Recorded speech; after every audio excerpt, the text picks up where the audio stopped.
السلام علیکم سر. وعلیکم السلام. امید ہے آپ خیریت سے ہوں گے. آج ہم ڈسکس کرتے ہیں پاکستان افیئرز میں جو ٹاپک ہے وار آف انڈیپینڈنس. تو میرا پہلا کوشچن آپ سے یہ ہے کہ آیا کہ کس سینس میں ہم اسے میوٹنی یا ریبیلین کہیں گے اور کس سینس میں اسے ہم وار آف انڈیپینڈنس کہیں گے؟ War of independence 1857 Indian subcontinent میں برٹش اور انڈینس کے درمیان لڑی گئی. اس کے کافی نام ہیں. ایک ہے گریٹ وار، اس کو کہا جاتا ہے. ریبیلین اس کو انگریز کہتے ہیں، اور میوٹنی بھی انڈین میوٹنی یہ بھی برٹش اس کو کہتے ہیں، جبکہ ہماری طرف سے انڈین کی طرف سے اس کو وار آف انڈیپینڈنس کہا گیا. اس کو فرسٹ وار آف انڈیپینڈنس بھی کہا جاتا ہے، اور اس کو گریٹ ریوالٹ بھی کہا جاتا ہے. یہ اس کے ڈفرینٹ نیمز ہیں. تو یہ اس وقت سٹارٹ ہو گئی تھی جب برٹش یہاں پر آئے تھے. برٹش شروع میں ایسٹ انڈیا کمپنی کے نام پر یہاں پر آئے اور آہستہ آہستہ ایکسپینشن کرتے گئے، اور دین 1857 میں ان کے خلاف انڈین نے ریوالٹ کی. اس کے بہت سے فیکٹرز ہیں. اس کنٹیکس میں اس کو ڈفرینٹ نام دیے جاتے ہیں. برٹش اپنے طور پہ اس کو غدر کا نام بھی دیتے ہیں، ریبیلین کا، اور مسلم جو کہ ہندو اور مسلم تھے وہ اس کو وار آف انڈیپینڈنس، آزادی کا نام دیتے ہیں. سر سید کے پوائنٹ آف ویو سے اسپیشلی جو اس نے لکھا ہے کازز آف ریوالٹ، تو ان کے پوائنٹ آف ویو سے یہ وار آف انڈیپینڈنس ہے. کس سینس میں آپ کون سے سینسز ایسے بتائیں گے کہ جو اس کو آپ ڈیفینڈ کر سکیں؟ سر سید کا کنٹیکسٹ ٹھیک ہے. سر سید کہتے ہیں کہ یہاں پر آپ دیکھیں، یہاں پر مسلمان رہ رہے تھے، یہاں پر انڈین رہ رہے تھے. وہ کافی عرصے سے برٹش جس مقصد کے لیے آئے تھے وہ یہاں پر ٹریڈ کرنے کے لیے آئے تھے، اور آہستہ آہستہ انہوں نے ایکسپینشن کی، جس سے جو کامن مین تھے یہاں پر، آرڈنری مین جو انسان تھے، لوگ تھے، ان کے رائٹس کی وائلیشن ہو رہی تھی. ہیومن رائٹس کی وائلیشن ہو رہی تھی، ان کے پولیٹیکل رائٹس کی وائلیشن ہو رہی تھی، اکنامک ایکسپلائٹیشن ہو رہی تھی. جب برٹش یہاں پہ آئے تو یہاں پر جو جی ڈی پی تھی وہ 34% تھی. تو اسی طرح ریلیجیس ان کے رائٹس کی وائلیشن ہو رہی تھی. ان کے جس طرح ٹیمپلز ہیں ہندوؤں کے، مسلمانوں کی مساجد ہیں، اور اسی طرح گردوارہ ہے سکھوں کے، تو اس پہ ٹیکس لگا رہے تھے. اور یہاں پر جو مسلمانوں کی انڈسٹری تھی وہ بھی انہوں نے اس کو بھی ڈسٹرائی کیا. یہاں سے چیزیں را مٹیریل لے کے جاتے تھے اور واپس وہاں سے دوبارہ بنا کے ان پر مہنگی بیچی جاتی تھی. تو اوور آل جب ان کو آئسولیشن نظر آئی، ان کے رائٹس کی وائلیشن نظر آئی، اور ان کو ریلیجیسلی بھی سپریس کیا گیا، تو ان کے کلچر کو سپریس کیا گیا، ویسٹرنائزیشن کو یہاں پر امپلیمنٹ کیا گیا ایجوکیشن سیکٹر میں. اور اسی طرح کرسچن مشنری کے جو پروسیس سٹارٹ ہوئے تو انہوں نے ریوالٹ کیا اپنے حق کے لیے. آیا وہ انہوں نے کس طریقے سے لڑی؟ آرگنائز نہیں تھی، ان کے ترتیب نہیں تھی، کوئی گول نہیں تھا، تو اس وجہ سے وہ فیل تو ہوئے، لیکن انہوں نے کوشش کی. سر کیا یہ آرگنائزڈ ریبیلین تھی یا صرف ملٹری اپرائزنگ تھی؟ اس کو نیشنل اپرائزنگ بھی کہا جاتا ہے، اور اس کو آرگنائز تو نہیں ان اے سینس. یہ جو مین اس کی ریزن تھی، جب جو ڈیفنس سیکٹر میں جہاں پر ملٹری تھی تو سپاہی آپس میں بیٹھتے تھے، بات چیت کرتے تھے. جب وہاں پہ ان کو نیو رائفلز دی گئی تو وہاں پر ان کی جو کارٹریج تھے، کارتوس جو تھے، تو اس میں جب پتہ چلا کہ یہاں پر یہ جو ان کی کور ہے اس پہ گوشت یوز ہو رہا ہے، اور گوشت ان اے سینس ایک پورک کا گوشت یوز ہو رہا تھا، دوسری طرف کاؤ کا. تو کاؤ تو ہندوؤں کے لیے سیکرٹ تھی، اور اسی طرح مسلمان نفرت کرتے تھے پورک کے گوشت سے. تو انہوں نے پھر ان کی ریلیجیس جو ان کی سینسٹیوٹی تھی اس کو ابھارا گیا. اس سے انہوں نے ریئیکٹ کیا، اور جنہوں نے ریئیکٹ کیا ریبیلینس کی نہیں کرنا، یہ جو آرڈر ملا تھا، تو ان کو جیل میں ڈال دیا گیا. جب جیل میں ڈالا گیا تو دوسرے انڈین جو فوجی تھے، دو ان کے ارد گرد تھے، تو انہوں نے ان کو جیل توڑ کر نکالا، اور وہاں سے یہ سٹارٹ ہوا، اور کرتے کرتے 14 مہینے یہ جنگ جاری رہی، اور آخرکار برٹش نے دوبارہ سے قبضہ کر لیا. سر جو اسٹیٹ تھی، اسپیشلی اودھ کی اسٹیٹ جو تھی، اس کی کیا اہمیت تھی اس وقت؟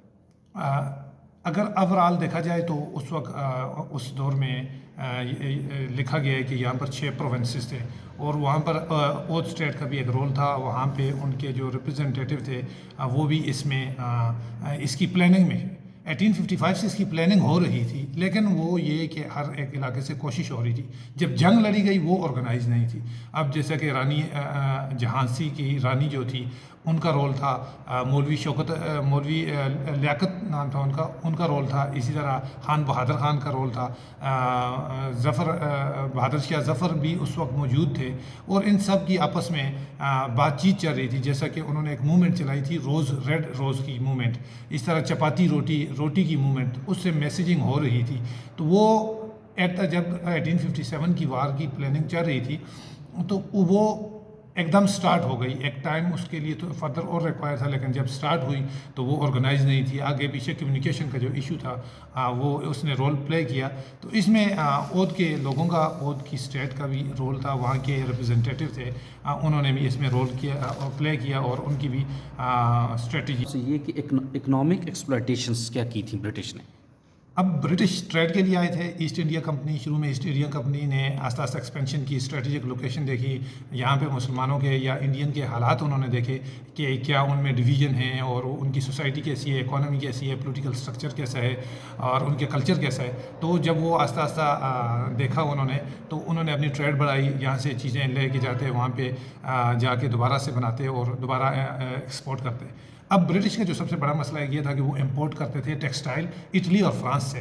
تو جب انہوں نے دیکھا یہاں پر سلک کا بہت بڑا کاروبار ہے ٹیکسٹائل کا، تو یہاں سے انہوں نے یہ چیزیں آہستہ آہستہ جب وہ ایکسپینڈ کرتے گئے، وہ ساتھ میں اپنی جو ان کے بندے تھے وہ زیادہ ہوتے گئے. ایسٹ انڈیا کمپنی نے بیٹل آف پلاسی میں جب انہوں نے وکٹری حاصل کی نواب سراج الدولہ سے، تو وہاں سے ان کی اسٹرینتھ شو ہوئی. پھر انہوں نے آہستہ آہستہ علاقوں پہ قبضہ کیا، اسٹریٹجک لوکیشن پر، پھر ایڈمنسٹریشن میں انوالو ہوئے. پھر انہوں نے سب سے پہلے اکانومی میں انہوں نے یہ کیا کہ یہاں سے را مٹیریل کو باہر بھیج جاتے، سستا را مٹیریل رہتے، وہاں سے دوبارہ اس کو مینوفیکچر کر کے یہاں پر ہی بیچتے، اور یہاں پہ جو لوگ چیزیں سیل کرتے تو وہ برٹش کو ہی بیچ سکتے تھے. دوسری چیز یہ کہ انہوں نے یہاں پر چیزوں پہ ٹیکس لگا دیے.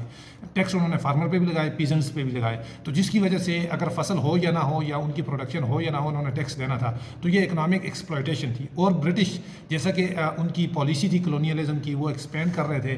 پہلے وہ نارتھ امریکہ، ساؤتھ امریکہ میں گئے، تو پھر اس طرح وہ یہاں پر آئے. یہاں پر انہوں نے، ان کا مقصد تھا پیسہ بنانا، گولڈ، گلوری اور گریٹنس. یہ جو ان کا کنسیپٹ تھا، یہ وہ چیز یہاں پر امپلیمنٹ کر رہے تھے. اور یہاں سے وہ جتنی بھی 34% کے قریب جی ڈی پی سے انہوں نے ڈکلائن کیا. پھر لوگ کیا ہوئے؟ لوگ غربت کا شکار ہوئے. جب وہ روٹی کھانا اس طرح کی چیزوں کے لیے برٹش کی طرف جاتے تھے، تو وہ اس کو فردر ریلیجیسلی ایکسپلائٹ کرتے تھے. تو یہ ان کی انیکویلٹی تھی، کلونیلزم تھا. پھر وہ امپیریلزم کی طرف گئے. اس طرح سے یہاں کی اکنامی ڈکلائن کا شکار ہوا، اور لوکل انڈسٹری تباہ ہو گئی. یہاں پر پروڈکشن نہیں ہو رہی تھی. تو یہاں سے صرف کیا ہوتی تھی، را مٹیریل ایکسپورٹ ہو رہا تھا. امپورٹ کہاں سے آ رہی تھی؟ وہ بھی برٹش کی طرف سے. سر، کازز آف فیلئر کیا ہیں؟ مسلمان اور ہندو کیوں ناکام ہو گئے جنگ میں، حالانکہ وہ زیادہ تھے تعداد میں بھی؟ تو کیا وجوہات رہی ہیں ان کے پیچھے؟ اب آپ دیکھیں تو اس کی جتنے بھی فیکٹر ہیں، ان میں سے ایک امپورٹنٹ فیکٹر یہ کہ ایڈمنسٹریشن پہ جو ٹاپ ایڈمنسٹریشن تھی ملٹری میں، ڈیفنس میں اور بیوروکریسی میں، تو وہاں پہ 20% جو تھی ٹاپ کی، وہ 20% کون تھے؟ وہ برٹشر تھے یا ان کے نمائندے تھے. انہوں نے کنٹرول کیا ہوا تھا. جبکہ جو لو رینک تھے یا جو کلاس 4 تھے یا جتنا بھی لوور طبقہ ہوتا ہے، وہ 80% انڈینز پہ مشتمل تھا. تو انہوں نے امپورٹنٹ اسٹریٹجک لوکیشن، پوزیشن یا آفیسز وہ کنٹرول کیے ہوئے تھے.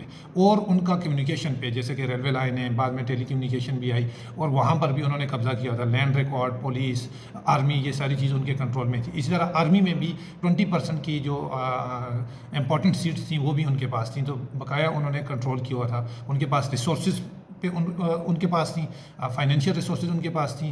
اسی طرح اسلحہ ان کے پاس ہوتا تھا، اور کمیونیکیشن جو تھی وہ ساری اس کو ہینڈل کر رہے تھے. اور آرگنائز فارم میں تھے. وہ ایک اسپیسیفک پوزیشن میں ایک پراپر پلاننگ کر کے، اور ان کا ایک پرسپیکٹیو تھا. جس پرسپیکٹیو کیا تھا کہ ایکسپینشن کرنی ہے، یہاں سے مال لوٹنا ہے اور لے کے جانا ہے، اور اس سے اپنے یعنی ریسورسز میں اضافہ کرنا ہے. اور جو انڈسٹری، جیسا کہ یورپ میں انلائٹنمنٹ تھی، انڈسٹریلائزیشن کا دور تھا، تو ان کو را مٹیریل تھا. تو اس کے لیے انہوں نے سارے حربے استعمال کیے.